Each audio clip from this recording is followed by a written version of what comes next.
Hello, welcome to TELOS Forum, where we will talk about memory as an instrument to build the present and the future. And today we have a guest of honor, the author that showed to the world that graphic novels are suitable for telling not only stories, but history too, in uppercase and lowercase letters. His Pulitzer Prize Mouse, the story of his parents as survivors to the Holocaust, is one of the most popular and influential comic books in the past decades. And this year, we celebrate its 40th anniversary with a new deluxe edition. In such a special occasion, it's a pleasure to receive to Art Spiegelman. Nice meeting you. Nice to meet you as well, Javier. I'm honored to be here. Thank you. I'm really excited for this meeting because I'm one of the thousands of fans you have worldwide. How are you? Fine. Me, how am I? It's a question I don't know how to answer ever since about 2020. I just don't know anymore. Hanging in there, like everybody else is hanging in there. Yeah, me too. Me too. Well, yeah, fine. Coming out there. That's good. Fine with your hand gestures does the job. Yeah, that's it. Well, we'll talk deeply about Mouse, but as this is also a forum about memory and a rare opportunity to know you, I'd like to dig into your memories and career. So let's start from the beginning. Do you remember the first comic you ever read and the impression it made on you? The very first I read, I don't think I remember, but I think it was before I knew how to read. But when I was 6 years old, with my mother in a drugstore that had a spinner rack of books, and I was just supposed to stay out of trouble, I was looking on the spinner rack, and one of the very first reprints of Mad Comics in paperback form came out, and I was looking with great astonishment at this thing, then picked it up and was looking at it, especially at the cover, because the cover was made up of covers of the other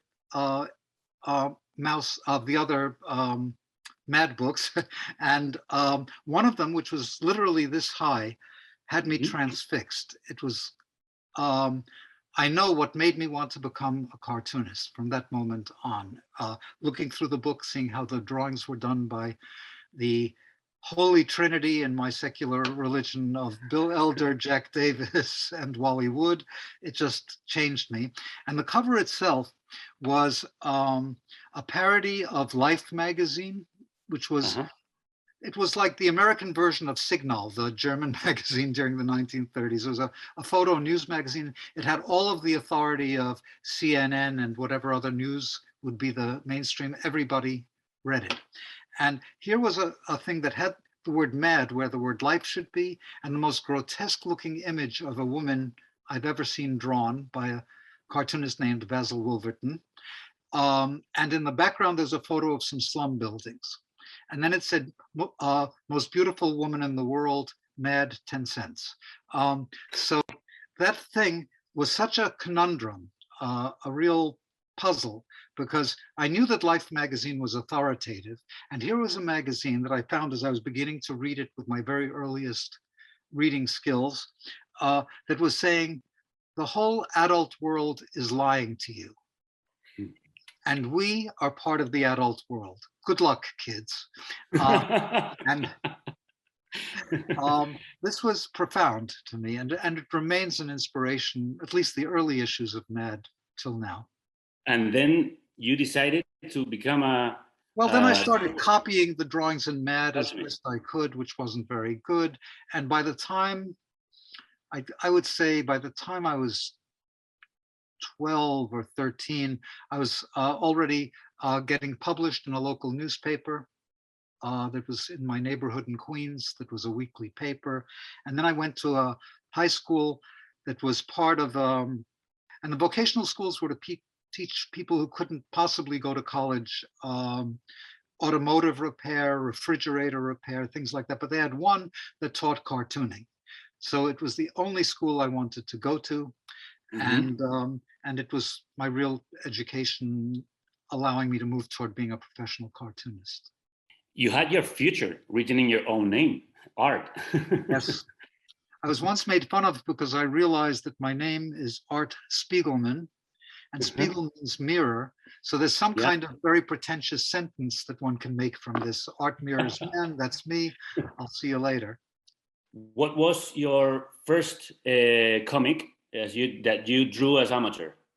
Yeah, and it was basically taking things from joke books. The first one was some joke about a policeman and a drunk.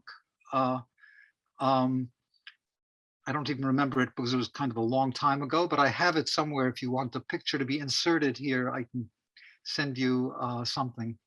How old were you? 12 years old is the one I have. And that's about the time I also began doing things for this local newspaper as well. Mm-hmm. I've read your family wanted you to become a dentist. And you didn't become a dentist, of course, but you worked for dentists in some way, because from 1965 to 1983, you were creative consultant and designer for Top Candy, which make chewing gum and candies. Yes, Did you tell your parents, I'm not a dentist, but I'm working for them? And the irony is I stopped as soon as my first daughter was born, but not for that reason, but because Mouse had come out and maybe I didn't need a day job anymore. So it's true. And my father actually wanted me to be a doctor. And I could barely ever get myself to be at a doctor's office or a dentist's office. So it was unlikely I would follow it as a vocation. And my father had to give up on doctor, but he said, well, if not a doctor, you could be a dentist, because in Auschwitz, even dentists were doctors. So it was a good argument. And then when I told him I was going to be a cartoonist, he said, if you become a dentist, you can always draw your cartoons at night. And we discussed it for a while. It just didn't work out. Well, in Top Candy, you helped create the Garbage Pail Kids, which were very popular also in Spain as La Pandilla Basura, and other funny stuff like Walkie Packages, a series of parodies of all the brand's labels. Was it a good school for finding your own style? Well, I never found my own style, I don't think. Yeah. That's true too. But it was a good school for actually working with some of the people I admired, because Topps worked with the people who had worked for Mad as well. And I was there from the time I turned 18 till about 19, I don't remember, 87 about. And it was a great school and never felt like a job. I've never had a job. It was really an amazing experience to be able to do this and come up with ideas for humor stickers. The irony, I guess, is that I hated baseball. Still not very interested in baseball, which is almost enough to get you kicked out of certain parts of America. But nevertheless, it was their big deal was baseball cards. They had a monopoly on selling little cards of baseball players with information on the back. And I had to design the box and the borders for many years, even though I had no interest in the field. And they would give me all of these complete sets of baseball cards that my friends were very happy to get from me. And I would be invited sometimes to baseball games that I could give the tickets to other people. So that was the side perk. But the main event was these humor cards and candies. Like even before Garbage Pail Kids, the first year I was there, I had an idea for a candy container, which was called Garbage Candy, because I knew it wasn't good for you. And like Mad said, and we at the adult world are lying to you, so good luck. So here it was, garbage candy with candy in the shape of garbage inside in a small plastic container. And eventually it lasted for many, many years. It may even still be on sale, where they sometimes have little boxes that say, and now with new garbage. But what these little containers were really good for was holding small amounts of marijuana. So a lot of people over the age of 8 or 9 bought that as well. So it was a great experience. As you just said, you don't have just one style of drawing, but a number of them. Why is that? Why do you like shifting styles? Well, the bottom line on style is something I read that Picasso once said, which is the difference between what a circle is and the way I draw a circle, that's my style. So I have very severe limitations as a drawer. So that makes whatever I try to do come out with some common denominators. Like I'm not able to draw hands in certain positions without sweating for days. So mostly they're just bananas, unless something else. And on the other hand, I think that the style is an aspect of the content of the strip. It's not a given. Some people process everything through a very recognizable way of drawing, like Robert Crumb, let's say. Other people, they do the best they can and it tends to look the same. I really do try to think about, okay, this is whatever, a comic strip about my mother's suicide. I have to lean on German expressionism and a kind of woodcut looking thing because it feels right for what was then still a traumatic moment when I drew it after my mother killed herself. Maus, while I was trying to figure out how to make Maus, I was making kind of breakdown sketches, like just little boxes to see what would happen on each page and how each page could become a kind of paragraph. And I wasn't thinking much about how I was drawing that. It was just to get the information that I needed in front of me. And eventually I just started trying to figure out pages and making the drawings a little bit bigger. And it still was not with anything I would call a style. It had all of the, let's say, horrible, embarrassing imperfections intact. But my artist friends were saying, this is perfect. This is what you should be doing. And I said, yeah, but I need precision.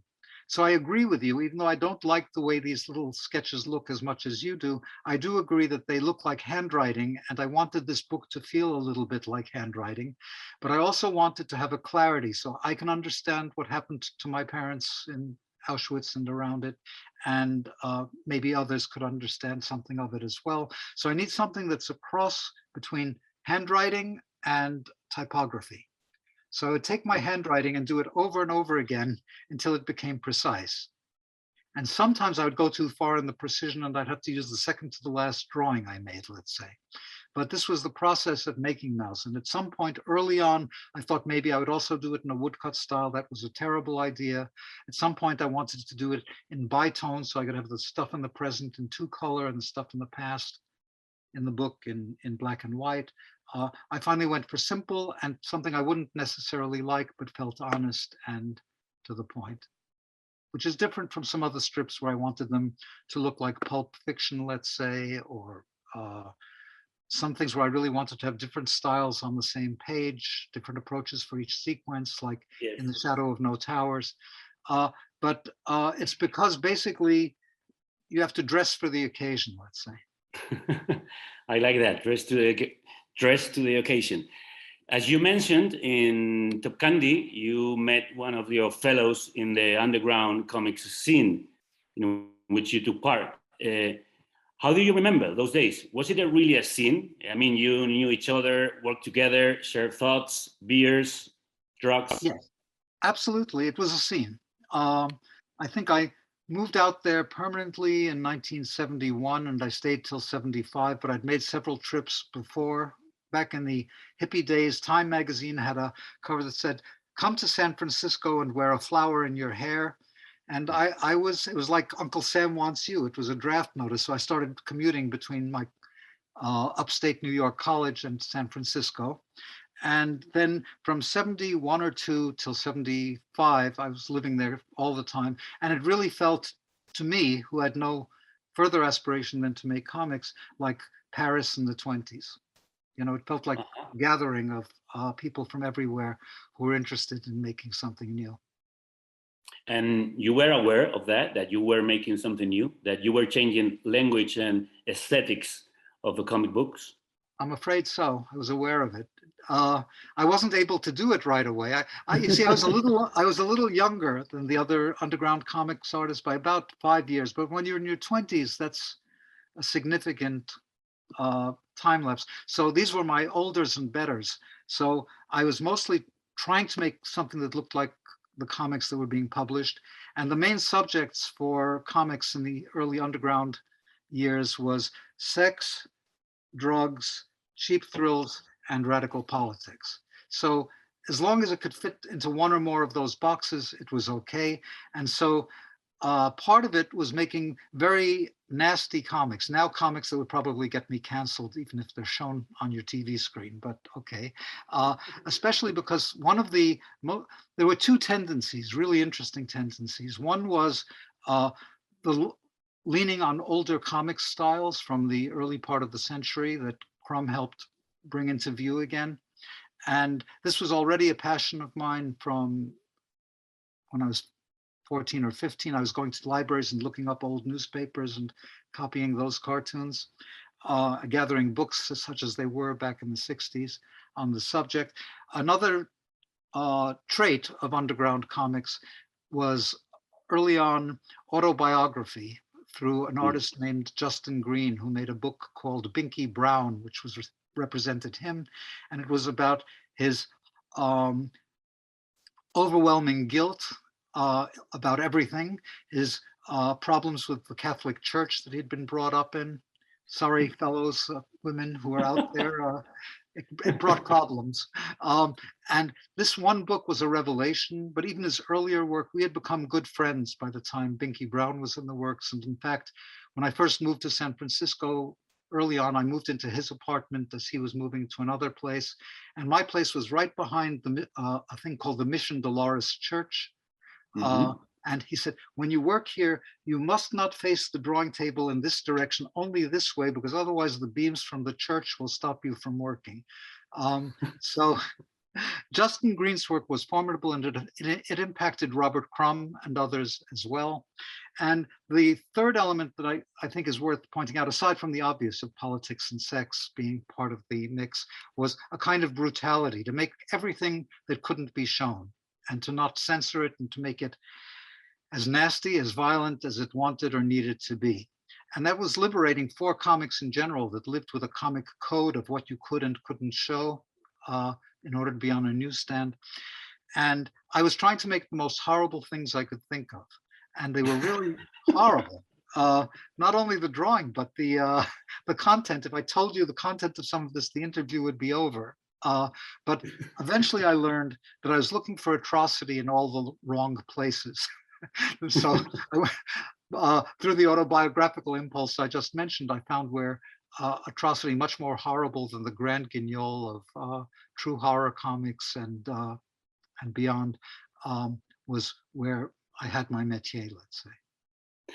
And why do you think you look for atrocity? It had anything to be with your mental issues or the tragedy with your mother? That's what I'm saying. When I said I was looking for it in the wrong places, I had atrocity that I didn't have to look for. It was sitting on my head and weighing me down like a 50-pound weight. But when I turned toward that, rather than try to turn it into dismembering people and things like that, it was closer to home.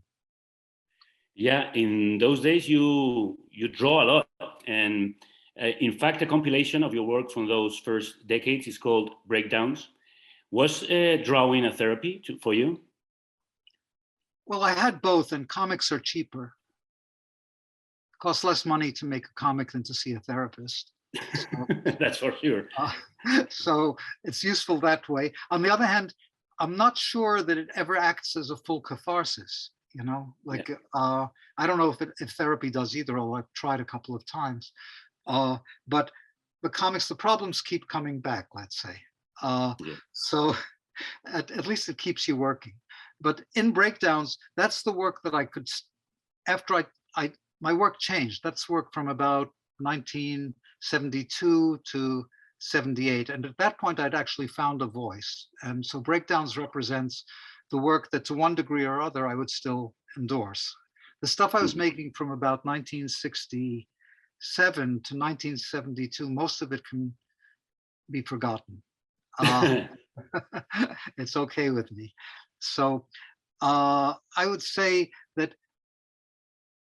I think life consists of doing anything to avoid whatever's harder. Economy.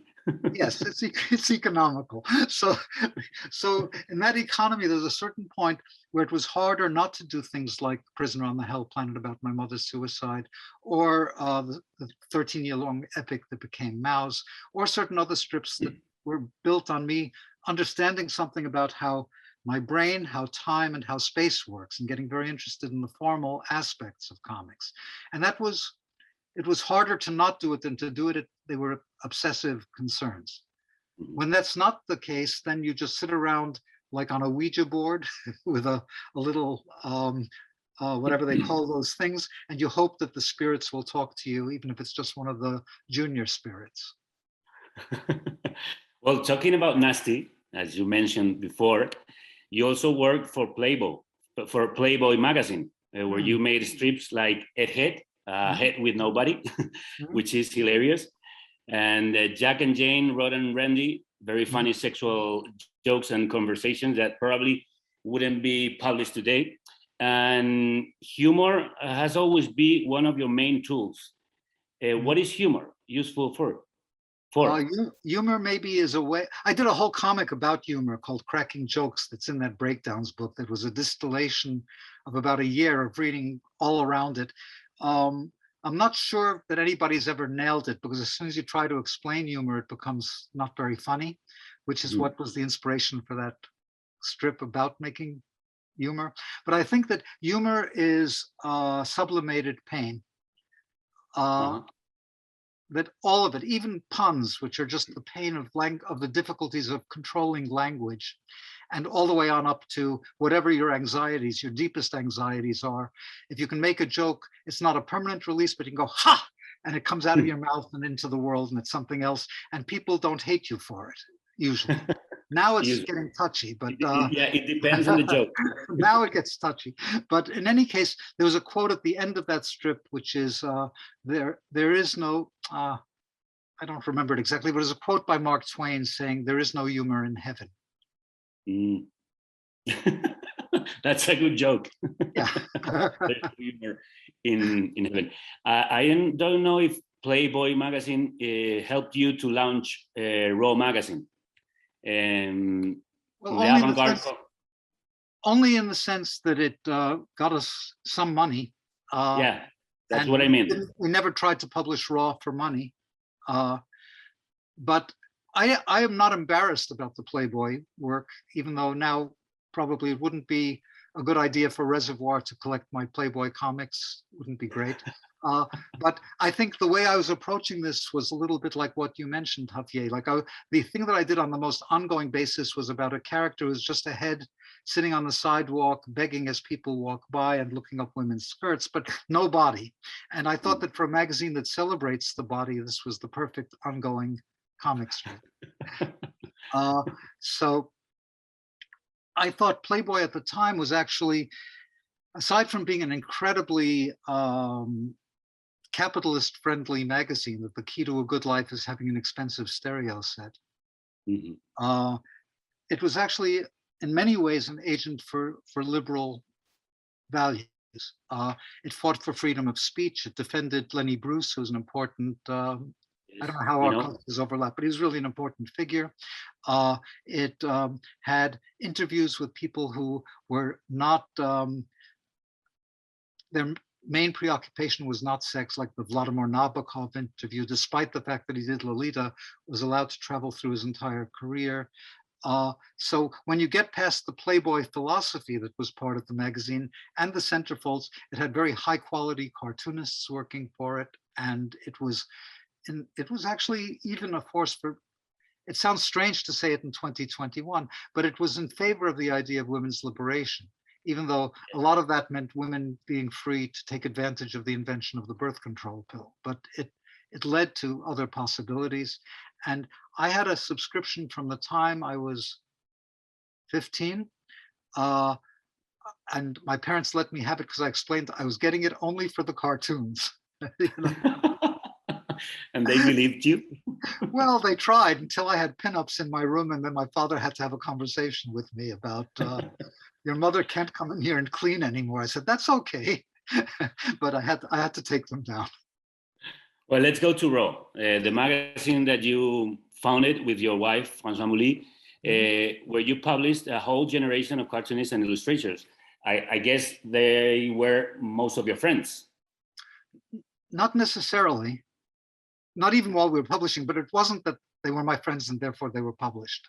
I had friends. No, I don't mean that, but I mean you. Well, we became friends. Some of them, Yeah. a couple of them I knew from my underground comics days once I'd moved back to New York, certainly. And as we were beginning to work on Raw, I began to meet people whose work I liked in Europe, because I never took advantage of the fact that I had my own passport until I met Françoise. And then she went back to school. She had been here playing hooky in New York. Then she had to go back to architecture school. And after a month, I realized I have a passport, I can go. So I went to visit her there, tried to bring her back, and then would go a few times. And when we were together as a couple, I would go to these places in Amsterdam where they had international comics in these amazing comics shops, and would find the artists that were not like the others, let's say. That was an important screening device for what we wanted for Raw magazine. And would say, let's visit Mariscal. He's really good. He's in Barcelona. Okay, we'll go. Let's visit Jacques Tardy. Cool. And a number of others outside of Paris, certainly. Jo Swart in Holland, and eventually artists in Japan. It was all part of wanting to find something that didn't exist. It wasn't really like underground comics, even though I'm unrepentant about underground comics, work for Playboy, and whatever has come after. But I have matured a little bit in the last 50 years. So what I was interested in then was to find something that wasn't a continuation of underground comics. One of the best artists we met by accident, not an accident, he came to ring our doorbell, and we told him to go away because I'd have to walk down 4 flights of stairs to open the door, just like today, because of problems with our intercom. And I said, just send us your work in the mail. And so he did, and it was Charles Burns's work, at which point I called him up and said, I'm so sorry, man, if you could have shown me your portfolio from 4 flights down, I would have had you in for a long visit. And he was not able to get published in underground comics, even though he was consummate. It's just underground comics by the end of the 70s had really shrunk in popularity for many reasons. And if it wasn't about sex, drugs, cheap thrills, and the aforementioned list, they just didn't want it. It was too much to publish anything. So why publish that weird stuff? So he became a strong feature in Raw. And what we were looking for from the European artists, the Japanese artists, the American artists, I couldn't articulate at the time, but it really was people who were doing something that wasn't in the standard categories, or if it was so deviant within that category as detective, science fiction, superhero, humor, that it had to have some other qualities and not look like other people's work. And I only began to realize it later, when almost every artist in Raw developed a school of cartoonists who drew like them without trying to make a school. You know, like Gary Panter has a number of people who draw like him, even though he keeps changing his style, and they draw whatever the last style was, you know, for the rest of their careers. So that was a part of what Raw's mission was to show that comics were a lot broader than anybody thought, and underground comics opened the door to thinking that. Raw is something that we have in common, because I have a radio show that it's called Raw Meat. Well, in Raw magazine, since 1986, you published your masterpiece, Mouse, for the first time in chapters, telling the Holocaust and the story of your parents, survivors to Auschwitz concentration camp.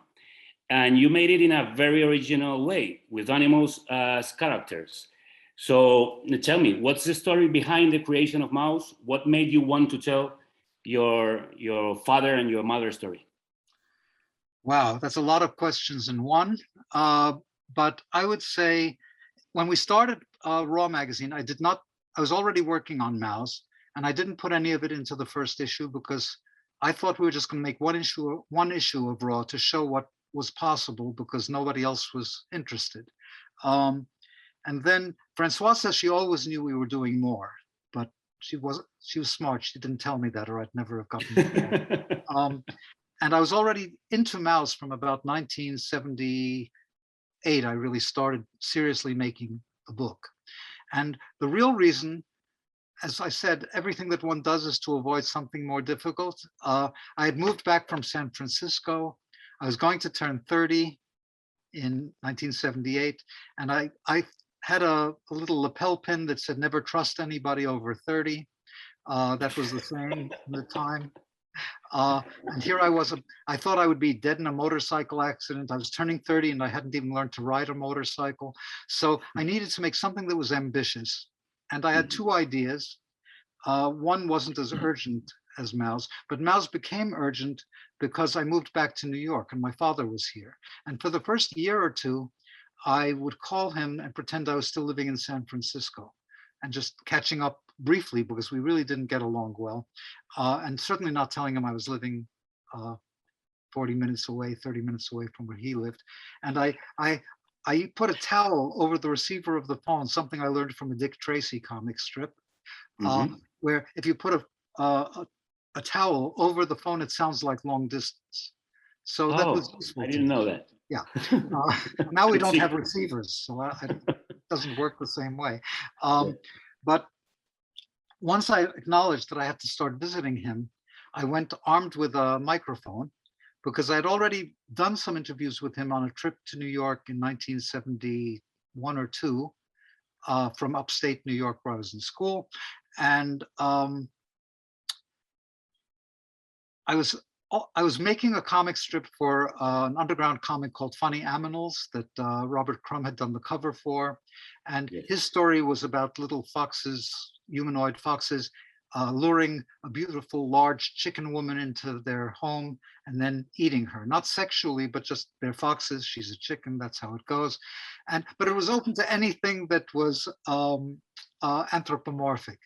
And so it took a long time to try to find what that could be. I made several false starts, but ultimately thought, oh, the few stories I heard when I was a kid, that's urgent. It's worth telling. So I did a 3-page thing that was what I think of now as the Urmaus. It's in breakdowns. And then I put it aside, but realized it's a much bigger topic because when I was working on it, I showed my father the first page or two of the Urmaus. And he was playing cards with survivors around the table. That's his friend group. And then they looked at it. They never mentioned that it was mice. They didn't notice. But as soon as they began to understand what the topic was, they began trading stories. And I realized that was fascinating. And so I stayed a few extra days rather than just overnight at his house and took out a tape recorder and started taping him. And I taped him for about, 2 days. All day. And I found, first of all, we were getting along because for once, it wasn't him telling me to get a haircut, to become a dentist, to be a whatever dentist. it was. But it was a place where he was talking and I was listening. And he hadn't talked about it that much to me when I was a kid. I'd hear some stories between my parents. I had passive understanding of Polish that helped me because that's what they spoke. And when friends of his and hers would come over, that some stories would come out. My mother would leak information, but without any context, just telling me something horrible that had come to her mind. But those few days showed that there was a way we could get together, even if it meant me coming to his house where, like in those vampire stories, you had to hold a crucifix to hold them at bay. I was holding my microphone and it allowed us to get closer. So that was the inception. And by 78, when I was going out to visit him, I just interviewed him for the rest of his life. When we finished, we would start again. And animals were at the beginning? Yes, because it was for Funny Animal Comics, the inspiration. Phew, this is a lot of detail. It's what you want, though, right? You don't mind that I talk so much? No. It's so interesting. Okay. So I'd been invited into this book where anything you wanted, as long as it was anthropomorphic animals. And I tried things like a horror story where a mouse was like a person gets caught in a mouse trap at the end and has a grisly death. Wasn't worth bothering with in a kind of old horror comic style. And then I went to a friend's class. I wasn't a student at this school in upstate New York anymore, but I was hanging around because it was less difficult than living in New York. And he was showing avant-garde independent films, European films, and talking about them incredibly intelligently. His name's Ken Jacobs. internationally known in a circle of people who make non-narrative film. And he was really my main mentor, I think. And one day, instead of showing some avant-garde film of a street corner that stands still for an hour or something like an Andy Warhol film, he was showing old animated cartoons from the 1920s and 30s. And he shows one cartoon that was strictly a racist cartoon, just black characters in minstrel face, Yes. speaking in kinds of some almost incomprehensible dialect and doing whatever it is that the cliches involve. Very well animated, Warner Brothers cartoon. And then he showed a very early Mickey Mouse. And he pointed out something that was for me a revelation. When Mickey Mouse was born, he wasn't like the square, solid, stolid citizen that became Mickey Mouse from my childhood on, but he was a jazz singer. He was a wise guy. He would break into jazz-like songs, and he had big white lips, basically, and a black face, but he had 2 ears on top. And then for about 10 minutes, I thought I had the answer to this comic strip I had to do, which was, great, I'll do something about race in America. Because I could have Ku Klux Cats, I could have the mice. But after about 24 hours, I realized I don't know enough. So either it will come out looking like the quasi-racist comics that were in the underground comics already, much more problematic than just being racist, but nevertheless, it could be that, or I'd be just called some idiot, well-meaning liberal. Which now in 2021 is more clear than the thought in 1972, but it was already a possible way to look at things.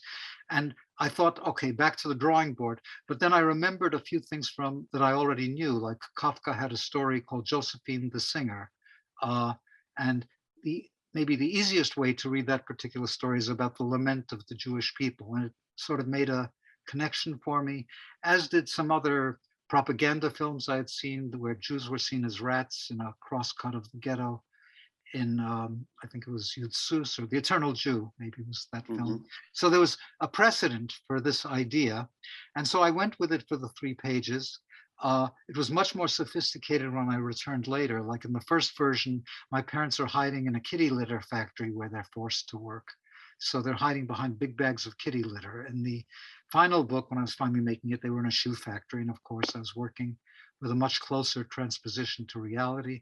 And I was also denying their animalhood in the big book. I think it becomes clear over a period of time. These are animal masks. They're not biped, anthropomorphic animals. So did that answer the question? I lost it in my... Yeah, no. It's answered perfectly well. I see it's been a huge work over the years.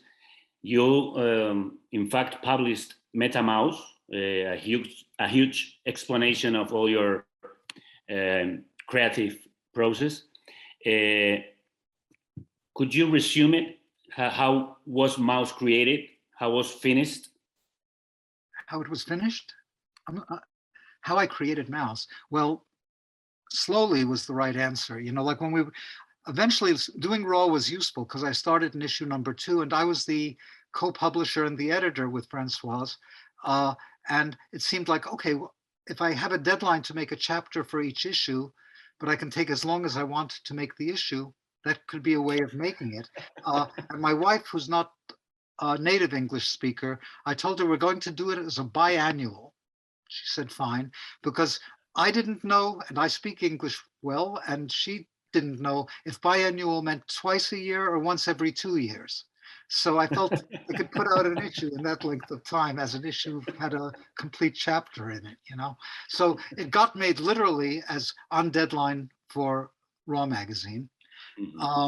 It got made out of the necessity of wanting and needing to do it. We never thought anybody would publish it. We published Raw ourselves. In fact, this room that now looks just like, I don't know what it looks like, but it used to be where Francoise had a printing press and we were publishing things ourselves. She had learned to become a printer among her many other skills. But ultimately, we didn't have to. It started with a Greek publisher getting in touch, saying that they wanted to publish a Greek edition of Raw. I was very surprised, but they mistook us for another magazine called Raw, which was a pornographic magazine, because Raw also means that kind of thing as well. So they were very disappointed. But the agent who had called me didn't represent me, but he said this Greek publisher is interested. When he got finished with the Greek publisher and sent them to the right Raw magazine, he came back and said, "What is this thing that's appearing in chapters? Could I try to sell it as a book?" I said, "Yeah, good luck."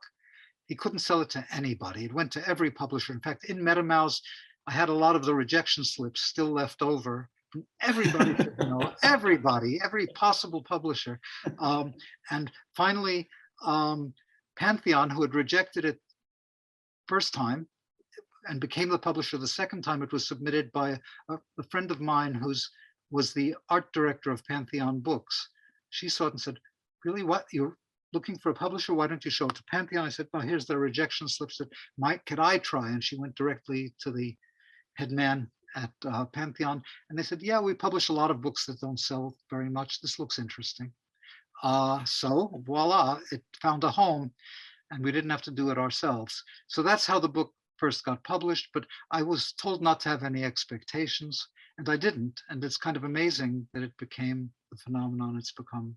Yeah, and why do you think is that? After all those rejections, it became a huge and worldwide impact comic book. Yeah, I used to think I was decades ahead of my time, but now I think I was just about 10 minutes ahead of my time.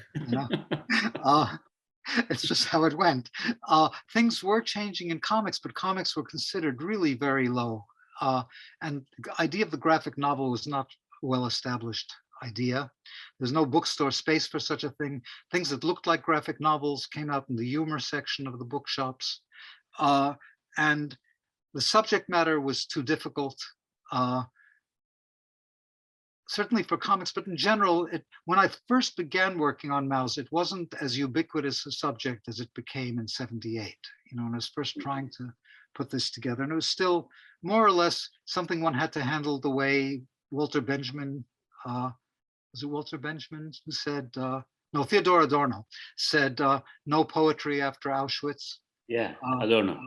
Yeah, although he actually said no bad poetry after Auschwitz, which is a much more difficult thing to figure out. But it was the standard. Comics was not the appropriate medium, and using animals, as they say in my tradition, Gewalt,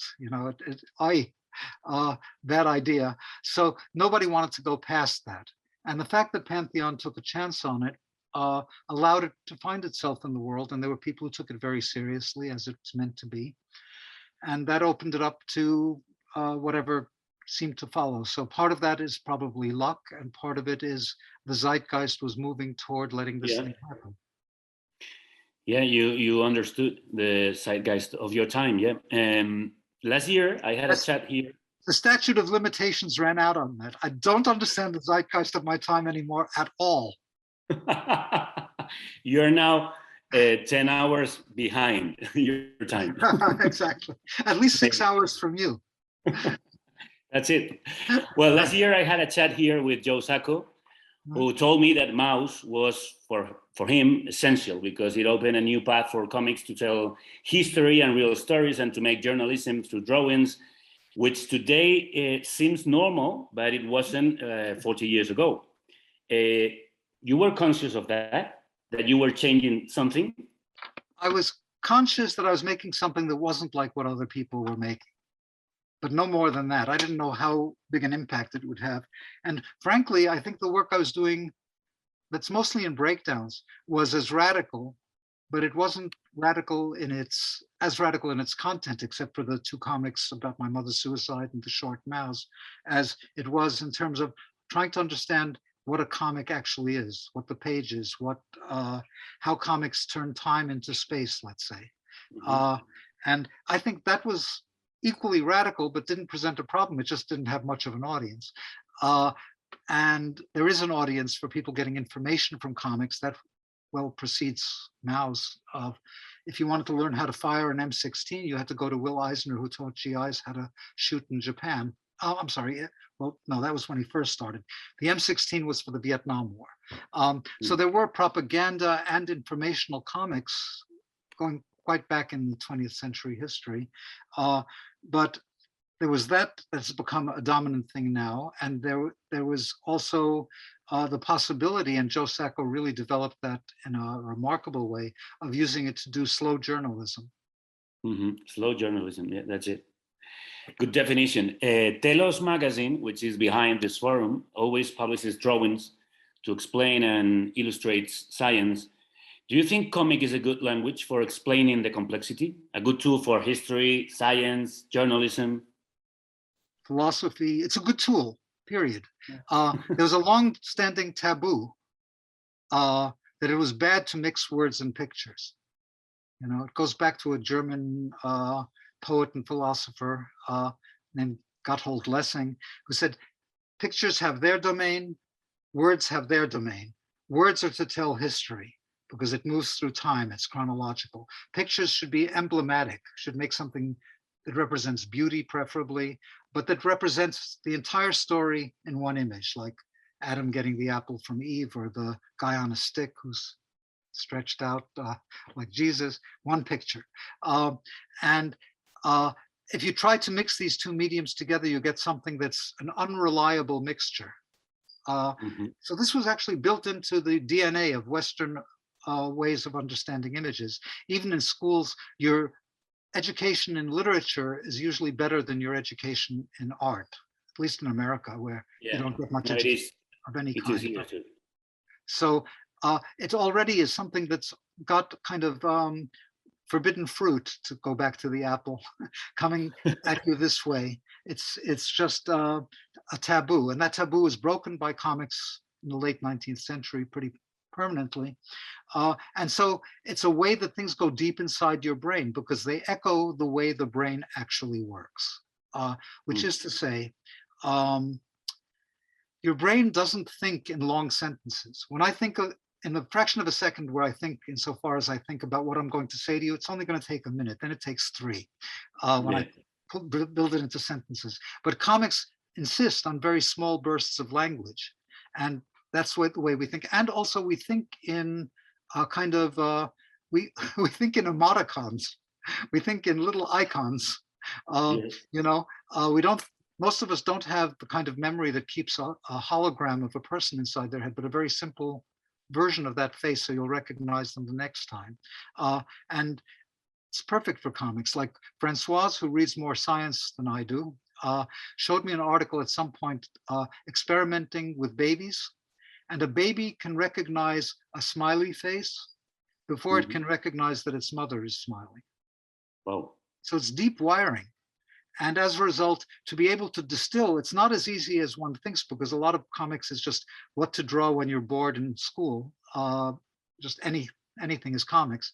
But to really use it and make it well, like, for example, Chris Ware does, this is really requires a deep understanding of how to use these two different symbol languages in a way that works well together.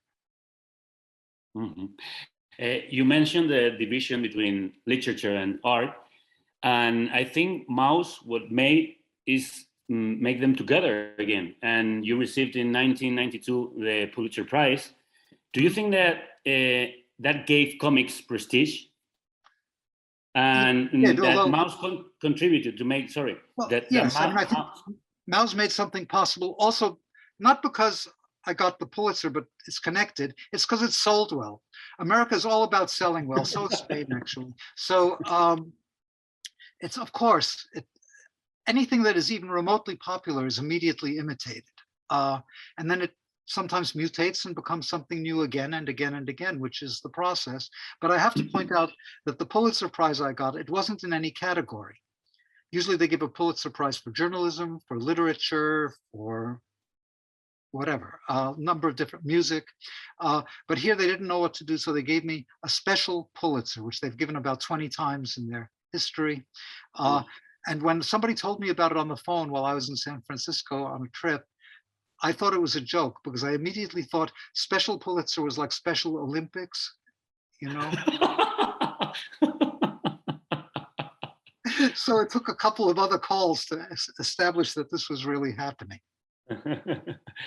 Yeah, but I think that made comic book also literature for adults, but not only, also for kids, because I think one of the main goals of Mouse is that you're telling Holocaust to little kids. God, I think that's all wrong. It's the first thing you've said since we've been talking, Javier, where I just think you're wrong. Mouse was never made for children. Never, never, never, never. But comics were made for children. Yeah. For the most part, or for a general audience until underground comics. Maybe teenagers, not kids, but teenagers.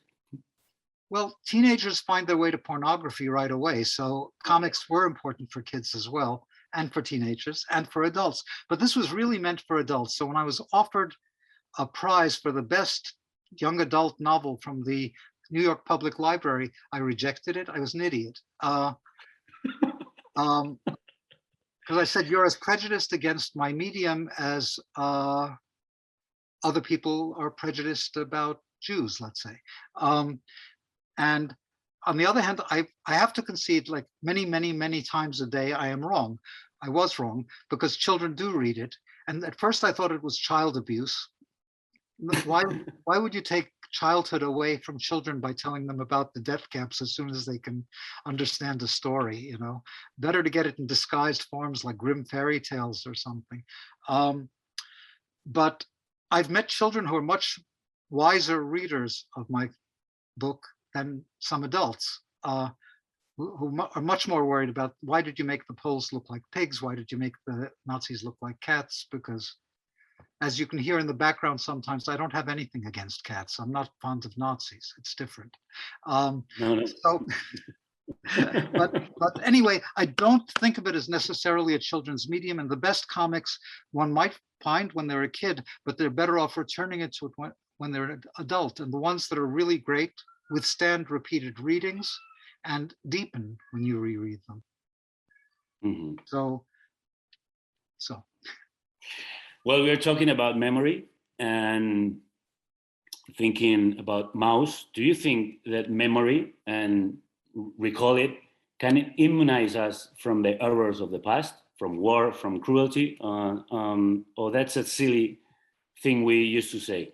It's a simplification to think that it is like a vaccine, which most people won't take anyway, many people. But it's also to some degree true that it's very useful to see what happened, not because it's going to repeat itself, but it's going to echo itself. So right now, what we're living through makes Mao's a bestseller again, you know, because we are living through something that has very, very severe consequences. And you know, the act of memory is really important, even though I think I was just reading not so long ago that in Spain, they passed a law against memory because it was the only way to prevent people from being prosecuted for their political beliefs before Franco died. Yeah, it's an amnesty law. Yeah, kind of amnesty, but it meant forgetting, like forget about it, whatever they did before, they did before. So maybe that's good. You'll have to tell me when we eventually meet if it worked well. But it didn't. Not so much.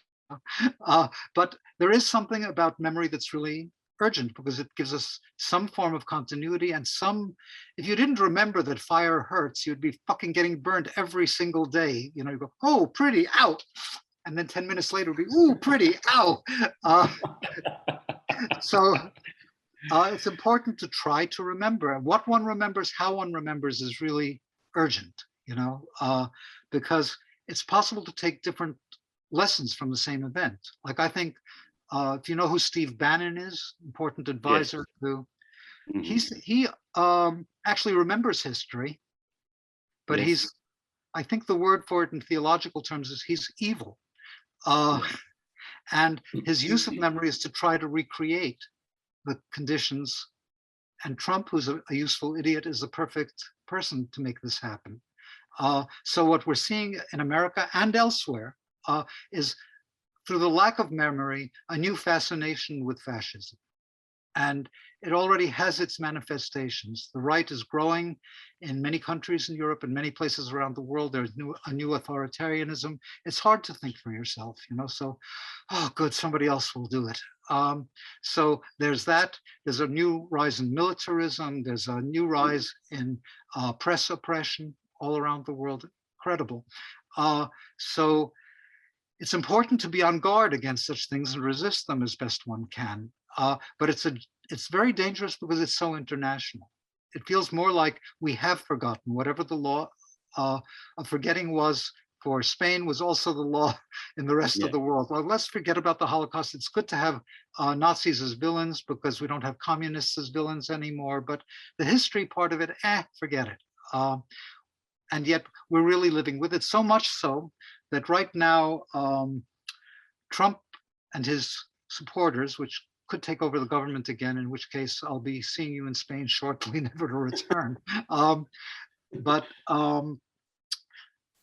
his point is that the election was stolen. Insofar as elections exist in America, it wasn't stolen. It had its controls because we're not really a democracy. Don't tell anybody, but we're a republic that have some parts that are democratic. And the vote is one of the important parts, and therefore they're now trying to control it. And Trump says his vote, it was stolen. I won the election. Who are you going to believe, me or your lying eyes, as one of those Playboy jokes might have put it? And the result is that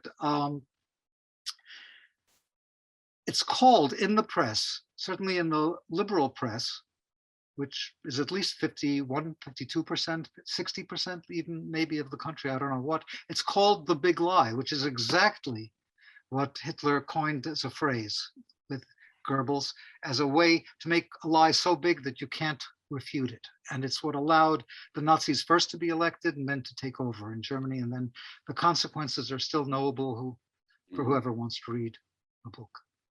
Do you think we can repeat it? Repeat it?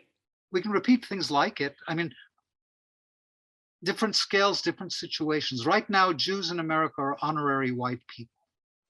But there's already even infringements against Jews in America. There have been killings in synagogues. There have been hate crimes of one kind or another. But Jews aren't on the front line. That's reserved for people of color, for people who are sexually deviant, and certainly in America for Mexicans. And they fucking had a rule that I just read about this in the paper 3 days ago. If you're going to keep this up forever, like you said, you'll have to look it up as 2021, sometime in November. It came out that Trump actually tried to mobilize the army, because the president is also the commander in chief, to have 250,000 soldiers all across the border in America and to shoot to kill if somebody tried to cross it. Why? I don't know. But it has to do with making people non-humans, which is why my animal metaphors and mouse were very useful at the time. Yeah. But I don't think it'll repeat the same way. It's not, I doubt they'll use the swastika. They'll use some variation. Maybe an American flag or maybe a crucifix, who knows. But it'll be a while before the swastika itself is the main emblem. But even there, a fringe group uses it, and like I said, it's resurgent. I think it's because people have forgotten, and it's easy to forget. Like now that since COVID started, I've been forgetting things every day. Like in 2 years, you'll ask me what a Nazi is. I don't remember. I don't know. So that's why we need vaccines like mouse and. Maybe that's a good metaphor for it. Yeah. Although I did not make it for that purpose. The same way I did not make it for children. I did not make it as a teaching tool. This was really that could be useful today.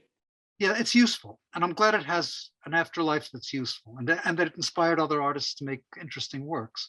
But for me, it was really trying to teach myself something. Like it was very Freudian. It was, how the fuck did I get born? My parents are both supposed to be dead. So trying to put that in order and understand it kept me focused while moving through this story. Like I would have these absurd things that the reading I had to do was difficult and long and large, and it grew over the decades since I started. And when I did Mouse in 72, I could read everything that was written in English, and I did. It's only a few dozen books that I could find. Now you could spend the rest of your life on it.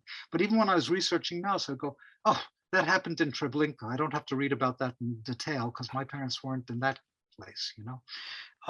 So it kept me focused. And telling a story, like what story is worth telling, is always a problem for me. And what can I enter into where the complexities and the discoveries can be part of the work? And that's what became Mouse. But it really wasn't Auschwitz for beginners. It wasn't like one of these books.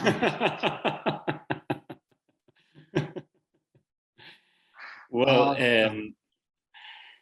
they told me not only to ask you about the past, but also about the future. And let's finish looking ahead. Do you think screens and social media will kill the comic star? Well, comics haven't been the dominant mass medium for many, many years. You know, television and movies took over, and ultimately was not great for business for comic publishers. So that already the technology moved fast, but there is something intimate about a comic. And I read comics on my screen. And maybe that's just an evolution of the printing press and is there for people who are interested in the distillation that comics can offer that you don't get in a movie because it's too distracting. There's too many things to look at and too much happening in time. And comics, like I said, freeze time. So you can analyze, you can think about what you read. And for some people, enough to, since book publishing in general is on the defensive, I think, compared to other ways one can spend time, like with video games and whatever is offered on that screen. But of course, the screen could be destroyed in a moment. You know, like I think one of the horrors that await us in the future is bringing the worldwide internet to a crashing halt, just making it not work anymore. Seems like at this point, some kids somewhere in the Ukraine or Russia or China is figuring out just how to do that, to bring down large chunks of the internet so that line of communication is closed. That would be a disaster because it's not neither good nor evil, the internet. It is what it is, and it's an amazing invention, bigger maybe than the invention of type by Gutenberg. And do you think? So I think it'll live in one form or another, but a specialized taste. I hear that opera and theater is still alive, and I don't know why. Neither do I. And do you think it will change?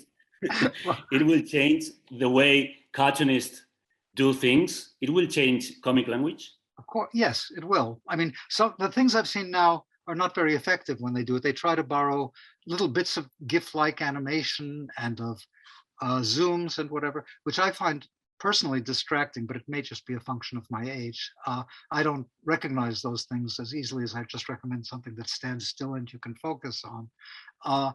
But it's already changing. The way one works changes. You know, only in the last few years did I wean myself from doing all my work on a computer, on a Wacom tablet.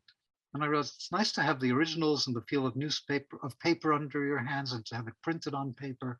But for a while, there were a few years there where I had no originals, just little scraps of paper. And ultimately, I still often color my work on the computer. It gives a nice, satisfying, flat look when you don't get too ornate and ambitious. It allows you to really control the colors in a way that I like.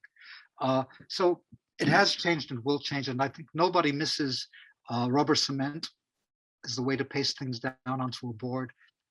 Nobody misses having to write script, you know.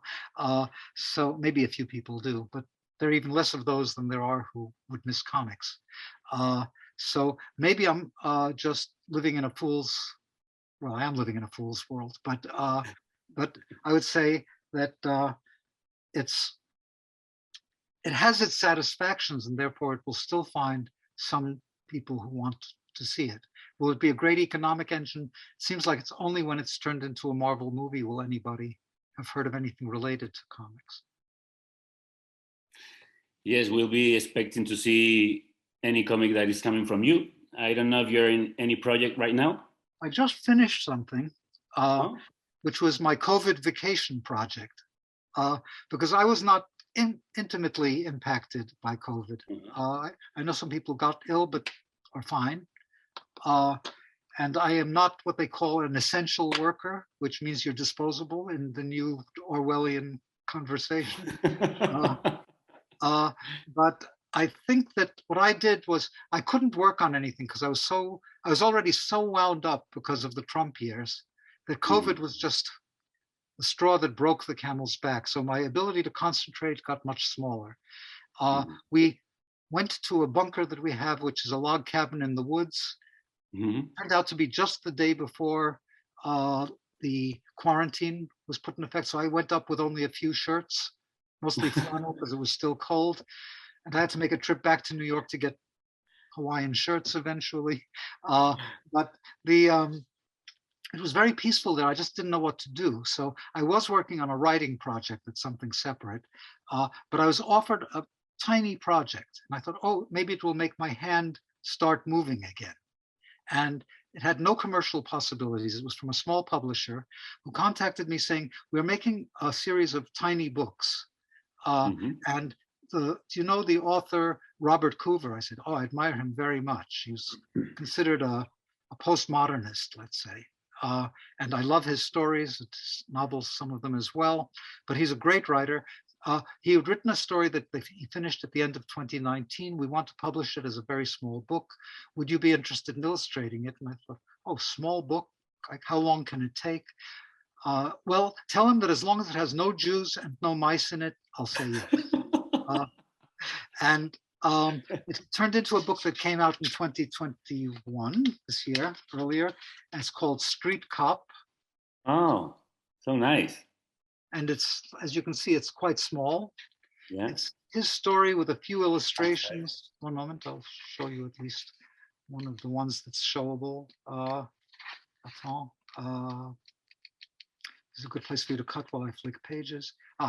Okay, so what the hell, I'll show one of the raunchy ones. It allowed me to return to my comics roots, with an X, my underground comics roots.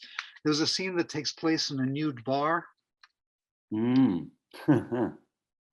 So these pictures, there's quite small, even the original, which is not that much bigger than the book, was small, but each picture took me forever because I couldn't concentrate and because I wanted to locate what I had in my head.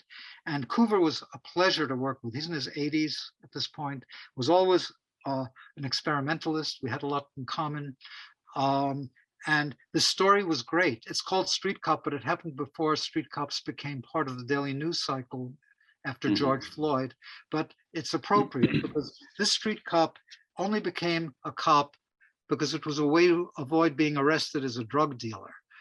So he was an innocent, and he's among these robo-cops who make up most of the police, but he's a problematic character. It's just, well, anyway, it's a dystopic story that's had a lot to do with the present. It was before COVID, but as you can see, COVID infected the book immediately. Here's the cover. COVID's floating around. And it's because Coover had given me permission saying, draw whatever you want. If you don't like the story, draw something else. It's okay. I like your drawings. Do what you want. So it was permission for me to try to be very complete in illustrating this story. And eventually more and more of the present infects the drawings and tilts the way one might look at the story, which I think is well worth reading. So now it's just about published in France as of about a week from now. It's the coffee table sized edition. With a croissant. Because the little one, to touch it is to steal it. As soon as you have it, it's palmed. So this was a little bigger and it still works well. And that's the most recent drawing project I've done as anything complete. Well, congratulations for that. If you need to escape from future Trump America, we will receive you with open arms. Yeah, just stay in the European Union because I think I'll be able to get into France thanks to my wife, you know. Yes, say hello to her and to your cats. And congratulations for the 40th anniversary edition of Mouse. It's been a great pleasure to know you. It's 40 years since when? I mean, what's the day? I don't know. I don't either, because I've seen a 25th anniversary edition, a 12th anniversary. I just don't know, but it's nice, always nice to have an anniversary. So thank you. It's been a real pleasure to know you. Thanks. It's been great to meet you. See you again, I hope. Ciao. Bye-bye.